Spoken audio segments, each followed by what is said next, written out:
আসসালামু আলাইকুম রহমতুল্লাহ। আলহামদুলিল্লাহ, আজকে আমরা শুরু করতে যাচ্ছি অনার্স প্রথম বর্ষের ফিজিক্স ডিপার্টমেন্টের মেজর সাবজেক্ট নিয়ে, যাদের 24 অগাস্ট 2025 সাল থেকে পরীক্ষা। এই প্রথম বর্ষ আপনারা দেখতে পাচ্ছেন, প্রথম বর্ষের মেজর সাবজেক্টে যা আছে মেকানিক্স, সেই মেকানিক্সের বলবিদ্যার একটা প্রশ্ন আমরা তুলছি, স্টকস এর উপপাদ্য, বিবৃতি ও প্রমাণ। এই কোশ্চেনটা জাতীয় বিশ্ববিদ্যালয়ে অনেকবার আসছে, লাস্ট 2021 সালে আসছে। হ্যাঁ, আরো অসংখ্যবার আসছে। তো এটা অনেক গুরুত্বপূর্ণ একটা কোশ্চেন। 24 সালের পরীক্ষার্থীদের জন্য আমরা এটাকে সমাধান করতে যাব। প্রথমে যদি স্টকস এর উপপাদ্যটা মানে আসলে বিবৃতি বা প্রমাণ করি, বিবৃতি করতে গেলে প্রথম এর জন্য ত্রিমাত্রিক স্থানাঙ্ক এগিয়ে নিতে হবে। ধরি এটা হচ্ছে এক্স অক্ষ, এটা ওয়াই অক্ষ, এটা হচ্ছে জেড অক্ষ। সো এখন এখানে যদি একটা সিলিন্ডার আকৃতি অঙ্কন করি, তাহলে সেটা দাঁড়াচ্ছে, সিলিন্ডার আকৃতি আমরা অঙ্কন করি, তাহলে বিষয়টা দাঁড়ায় লম্ব বিক্ষেপ যদি আমরা আঁকি এখানে।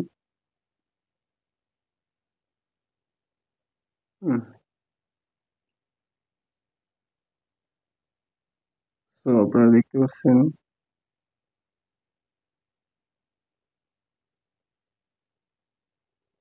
তো এইরকম দেখা যায়। এটা হচ্ছে একক ভেক্টর। হ্যাঁ, আর এখানে যদি বলা যায় একটা সারফেস অর্থাৎ পৃষ্ঠ, যেটা কিনা এস, তো এখানে কিছু লম্ব বিক্ষেপ আছে, এটার অংশটা হচ্ছে ডি এক্স ওয়াই এর মাঝখানে, লম্ব বিক্ষেপ হচ্ছে জেড। ঠিক আছে, এটা হচ্ছে ডি জেড তল। সো ডি এক্স তল।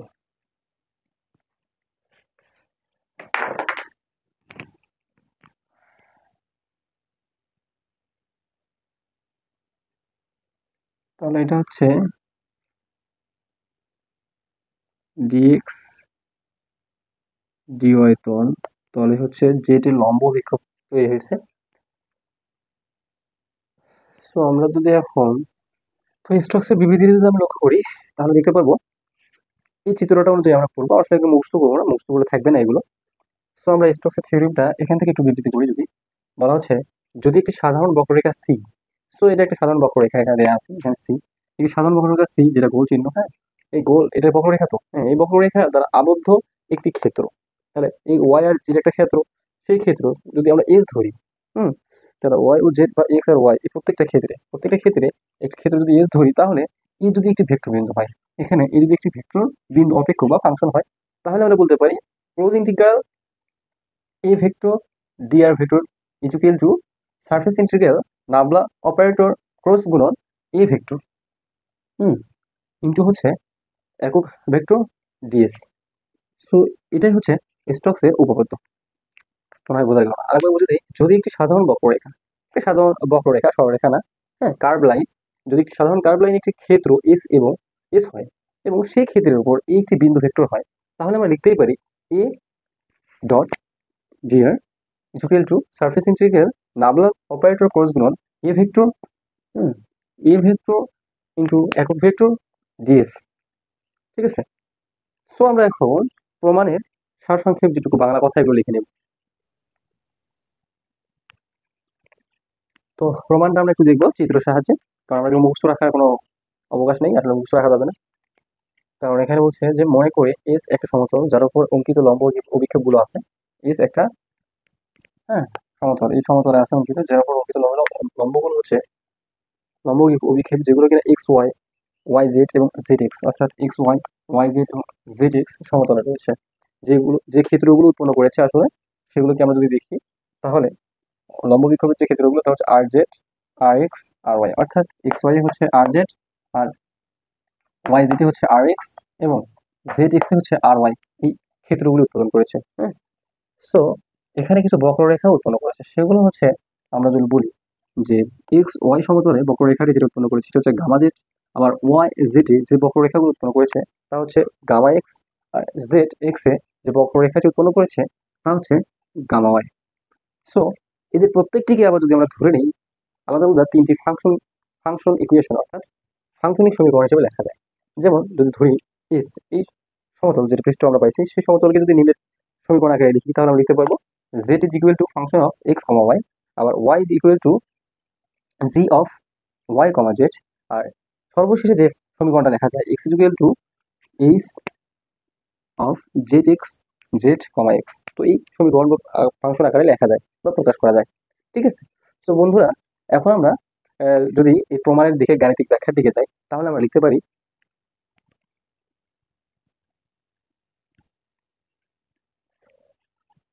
তো গাণিতিক ব্যাখ্যার দিকে আমরা যদি যাই তাহলে এখন একটু লিখে দিব।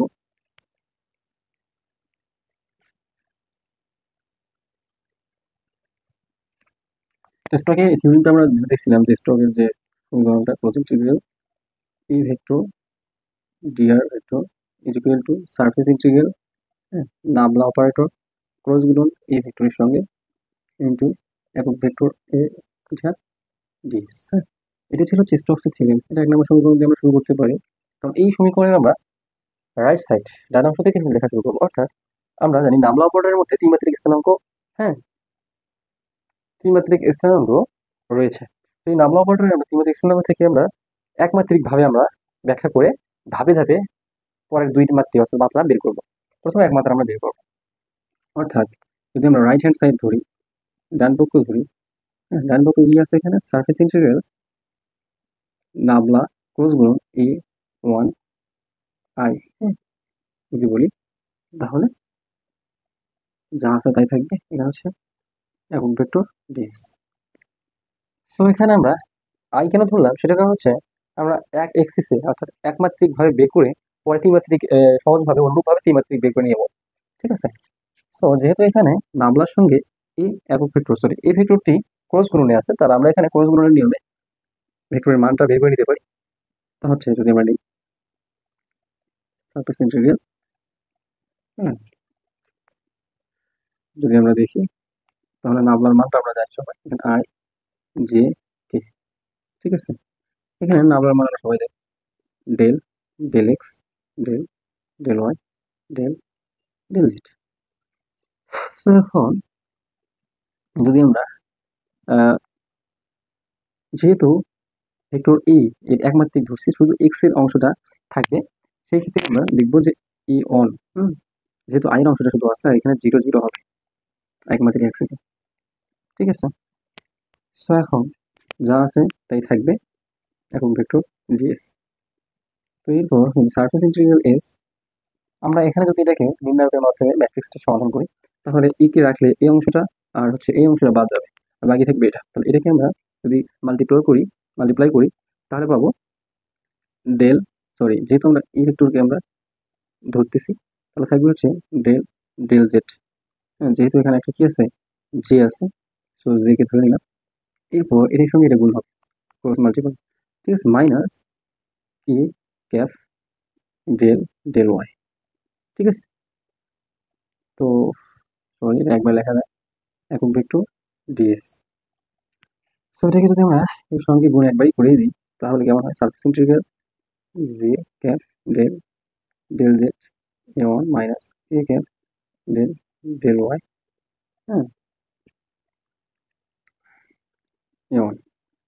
সো এটাকে এইভাবে লিখে দিতে পারি আমরা যদি ব্র্যাকেটের মধ্যে রাখি একক ভেক্টর ডিএস। ঠিক আছে বন্ধুরা। প্রথমে এখানে আমরা আসলে ক্রস গুণনের মাধ্যমে যে নির্ণয়ের মাধ্যমে বের করা হয় সেখানে আমরা বের করছি মানটা। সো রাইট সাইডে যেটা আমাদের ছিল এটা ছিল অতএব সারফেস ইন্টিগ্রাল এস এটা ঠিক থাকবে ওয়ান আই, যা আছে তাই থাকবে ডিএস ডিএস। তো এখন আমরা যদি সামনের দিকে একটু অগ্রসর হই তাহলে একটু মিশে দিতে হবে ধরি এই স্থলের, এটা কিন্তু ধরছিলাম আমরা সেটাই ধরে নিচ্ছি আবার এই স্থলের উপর, হ্যাঁ যদি ধরি তাহলে যে এই স্থলে যে সমীকরণটি পাইছিলাম দুই নম্বর সমীকরণ সেটি হচ্ছে z is equal to f of x comma y function of x comma y. So এটা এস স্তরের উপর সমীকরণটি যদি আমরা এটা ধরি, তাহলে এর একক ভেক্টর হবে এত হলে, এবং এর একক ভেক্টর একটা একক ভেক্টর আমাদের বিবেচনা করতে হবে। সেই একক ভেক্টরটাকে আসলে আমরা লিখতে পারি, আমরা জানি R equal to X I Y J differentiate করি জেড কে, তাহলে এই একক ভেক্টরকে এটাকে 2 নাম্বার দিলাম আমি, 2 নংকে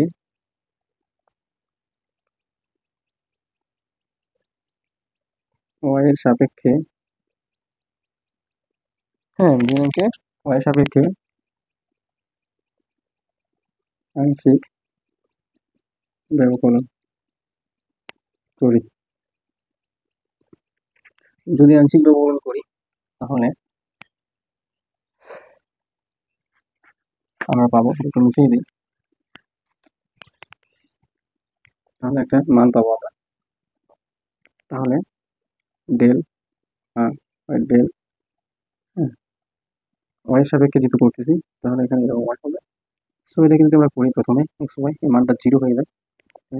একে যদি করি আমরা, তাহলে এখানে একটা জে থাকে, কারণ ওয়াই এর সাপেক্ষে ওয়াই কে করলে 1 থাকে, এখানে 1 গুণ জে কে প্লাস জেড কে, যেহেতু জেড একটা ফাংশন আছে এখানে, হ্যাঁ অর্থাৎ সমীকরণ আছে স্তরের উপর, সেজন্য এটাকে আমরা যদি ডিফারেন্সিয়েট করি, এটার মানটা আমরা দাঁড়াবো বা পাবো যে ডেল ডেল এক্স এখানে জেড, হ্যাঁ কে, এই মানটা আমরা পাবো।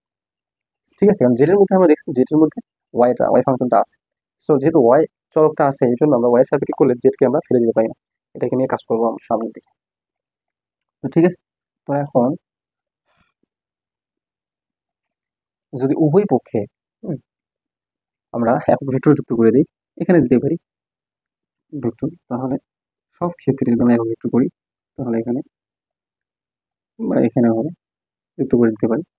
সো এখন যদি এখান থেকে আমরা জেটাকে আমরা এর মান বের করি, অর্থাৎ জে কে একক ভেক্টর এর মান আমরা যদি বের করি, তাহলে এখন কি হবে, এটা এই পাশে এসে মাইনাস হয়ে যাবে, একক ভেক্টর ডেল ডেল ওয়াই আর মাইনাস এই আর এখানে মাইনাস, এটা হবে del Z del x vector.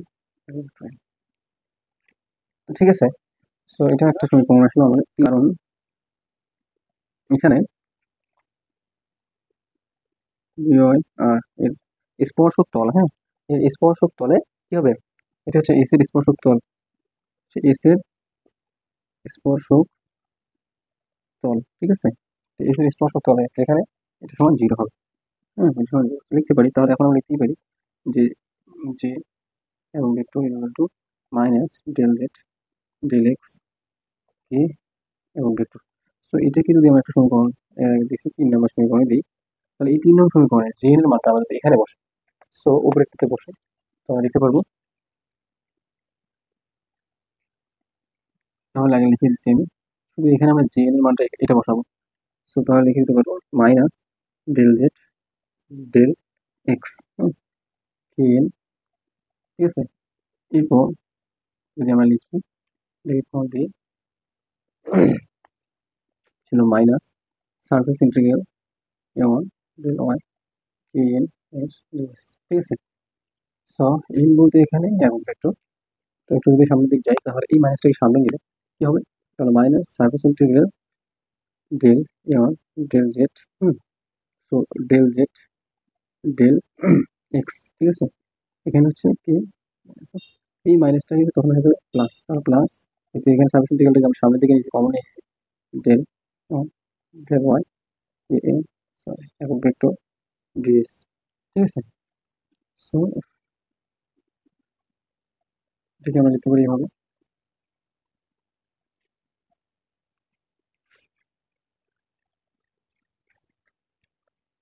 আর একটু যদি সিম্পলিফাই করি বিষয়টা, তাহলে কেমন দাঁড়ায়, S equal to del del Z del Z del X, হ্যাঁ তাহলে এটাকে ডিএসটাকে ভেতরে রেখে দিলাম, কে dS plus del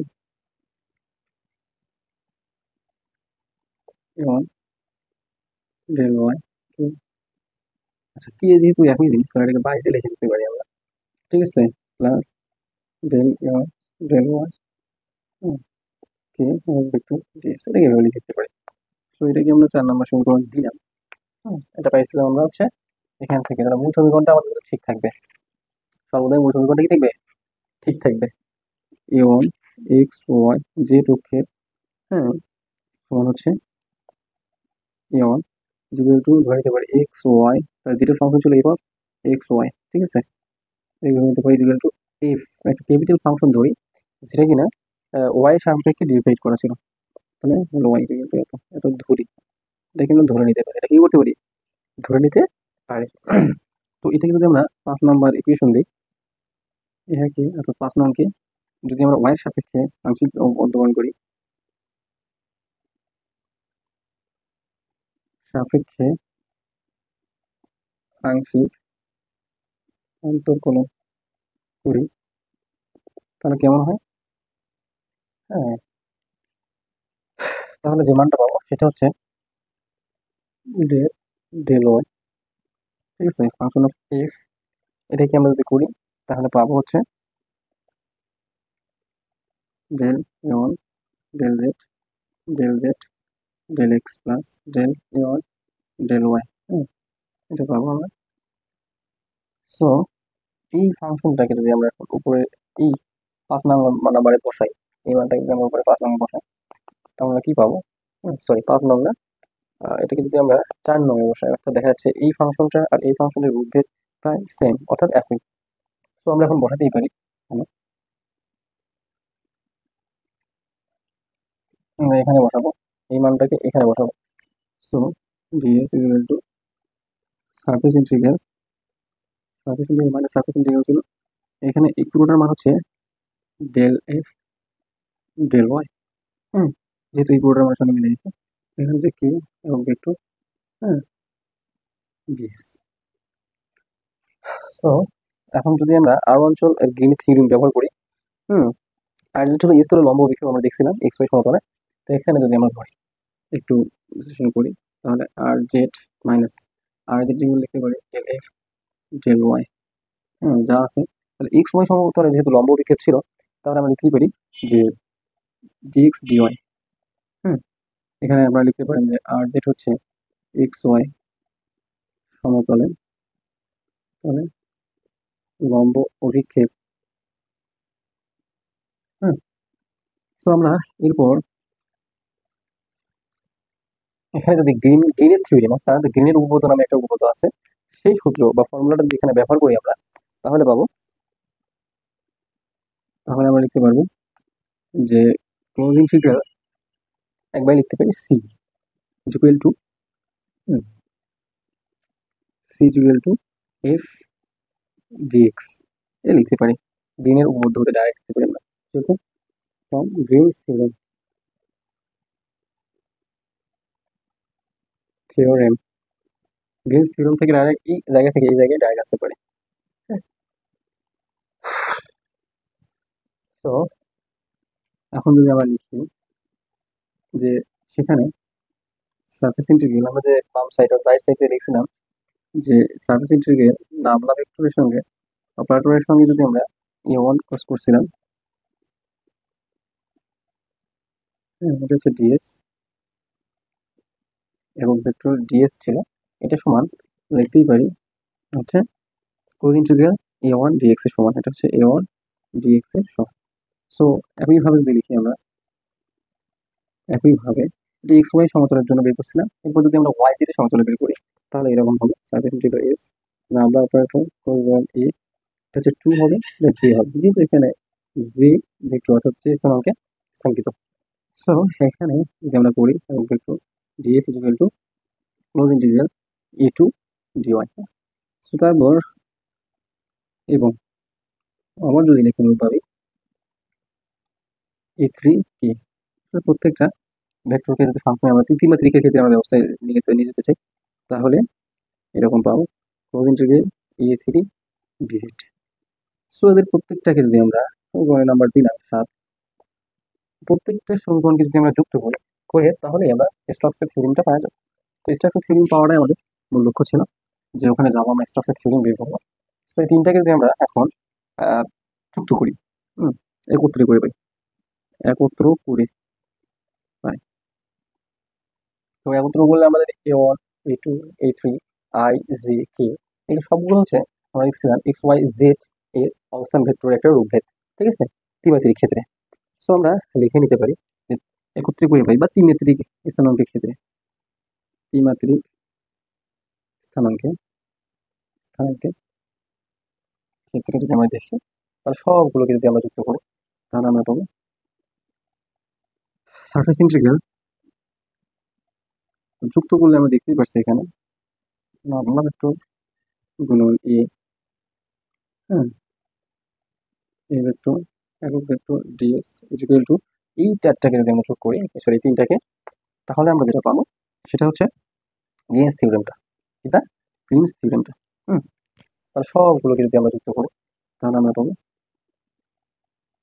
surface integral.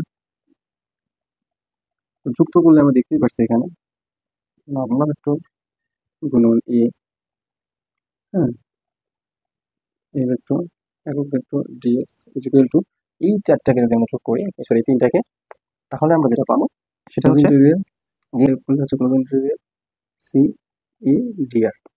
So আমরা এটাই জানি, এটাই হচ্ছে মোটামুটি আমরা যেটা জানি সেটা হচ্ছে এটাই হচ্ছে সেই কাঙ্ক্ষিত স্টোকস থিওরেম, যেটা এতক্ষণ ধরে আমরা চেষ্টা করতেছি বের করার জন্য, ঠিক আছে। সো এখন এই তিনটাকে যুক্ত করলে আমরা সবগুলো মিলে ডিআর অর্থাৎ আর স্থানাঙ্ক পাবো, অর্থাৎ ডিওয়াই ডিজেড কে যদি আমরা এক্স ওয়াই জেড এর আই জে কে ভেক্টরের, হ্যাঁ, বিবেচনা করি, তাহলে সবগুলোকে একত্রে করলে আমরা একটা অবস্থান ভেক্টর আর ডি এর মতো অবস্থান ভেক্টর, ক্ষুদ্রতম অবস্থান ভেক্টর পাবো। সেটার সঙ্গে এই পুরোটা তো হচ্ছে প্রত্যেকটা তিনটা মিলে। সো ইকুয়াল টু ক্লোজ ইন্টিগ্রালের মধ্যে রয়েছে, যেটা কিন্তু স্টোকসের থিওরেমকে সিদ্ধ করে। তো ঠিক আছে বন্ধুরা, স্টোকসের থিওরেমটা একটু লং, দীর্ঘ, তবুও এটা এইবার 14-24টার জন্য মোটামুটি 90% আসার মতো, অর্থাৎ খুবই গুরুত্বপূর্ণ। তো এটা কোনোভাবে মিস করা যাবে না, যদি আসে তোমাদের জন্য এটা 7 মার্কসের একটা অ্যান্সার হবে। এটা বিশাল বেনিফিটেড, কারণ এটা আবার তোমরা জানো 4 ক্রেডিটের একটা সাবজেক্ট। তো এখানে কোনো মার্কসই নেই, অর্থাৎ ছাড় দেওয়ার কোনো অবকাশ নেই। তো ভালো থাকবেন, সুস্থ থাকবেন। আসসালামু আলাইকুম।